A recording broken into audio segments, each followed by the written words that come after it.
చెప్తున్న ఆ బోధలో ఆ దైవోక్తి దేవునికి మహిమ కలుగును గాక. దైవోక్తి వినడం చాలా ఇంపార్టెంట్. ఆమె ఏమంటుంది, నా కుమారుడా నేను ఏమందును, నేను కన్న కుమారుడా నేను ఏమందును, నా మొక్కుబడులు మొక్కి కన్న కుమారుడా నేను ఏమందును. మనమైతే ఏమంటాం కదా, మరి ఏంటి ఇట్లా చేస్తున్నావు, నీ కోసం నేను ఇన్ని ఆశలు పెట్టుకొని ఉన్నా నీ మీద, నువ్వు దేవుడి కోసం ఈ పని చేయాలి ఈ పని చేయాలి అరుస్తాం కదా. అమ్మ కూడా చెప్తుంది కుమారునికి ఏమని, నువ్వు ఇంత చక్కటి పనులలో ఉండాల్సిన నువ్వు ఒక స్త్రీతో ఒక తాగడముతో అన్యాయపు తీర్పుల్లో పడిపోతావు, చూడు జాగ్రత్త. అదే ఈ 3 శోధనలు అధికారికి కాసుకొని ఉంటాయి. ఏది, స్త్రీ, మద్యము, అన్యాయపు తీర్పు.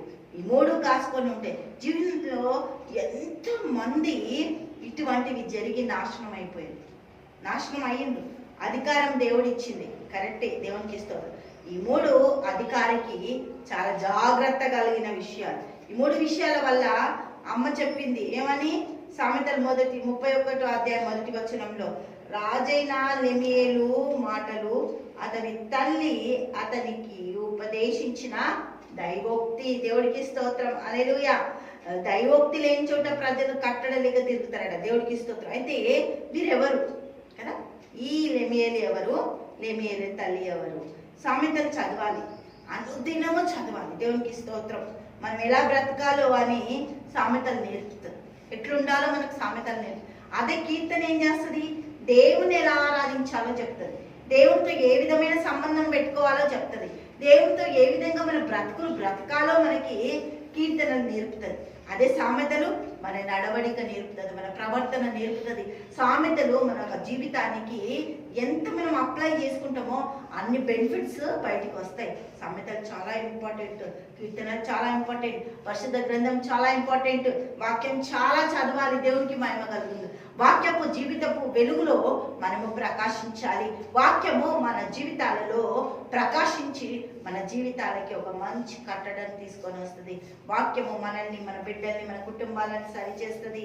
దేవునికి మహిమ కలుగును గాక. అయితే అనుదినము మనం ఏం చేయాలి, వాక్యాన్ని ఎప్పుడైతే చదువుతామో మనం మలిచిన మంచి పాత్రలాగా తయారైపోతాం. దేవునికి మహిమ కలుగును గాక. కానీ ఈ సామెతల గ్రంథం క్రైస్తవుడి ఒక మంచి ప్రవర్తనను బయటికి తీసుకొని వస్తుంది. మనం నేర్చుకోవాలి సామెతలు, ఎంత చక్కగా నేర్చుకుంటే అంత బాగా మన జీవితం అనుదినము కొనసాగించడానికి మన బెనిఫిట్స్ అన్నీ కూడా ఇక్కడ నుంచి మనము తీసుకోవచ్చు. జ్ఞానంతో ఎలా నడవాలో నేర్పుతుంది సామెతలు. ఈ లెమియేలు వల్ల అమ్మ ఎవరు, దేవుడు వీళ్ళను ఒక అధ్యాయమే ఇచ్చిండు కదా. ఎందుకు, దేవునికి స్తోత్రం, హల్లెలూయా. లెమియేలు ఎవరు, లెమియేలు వాళ్ళ అమ్మ ఎవరు, వాళ్ళ కోసం దేవుడు చక్కగా ఒక అధ్యాయాన్ని తీర్చిదిద్దిండు బైబిల్ గ్రంథంలో.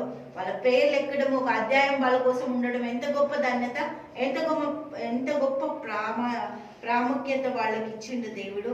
అధికారాన్ని ఇచ్చిండు కదా. అధికారికి ఉండాల్సిన లక్షణాలు ఏంటివో దేవాది దేవుడు చెప్తుండు. దేవునికి మహిమ కలుగును గాక. హల్లెలూయా. తండ్రి యేసునికి స్తోత్రం, గొప్ప జాగ్రత్త గడ ఆశ్చర్యానికి స్తుతులు స్తోత్రాలు చెల్లిస్తాం. ప్రతి కుటుంబం దీవించి ఆశ్రయించండి. దయానికి కనికరం, కృప, ప్రేమ, వాత్సల్యత దినదినము వృద్ధిపరచుతుంది. యేసు నామములో ప్రార్థిస్తున్నాము తండ్రి. ఆమేన్, ఆమేన్.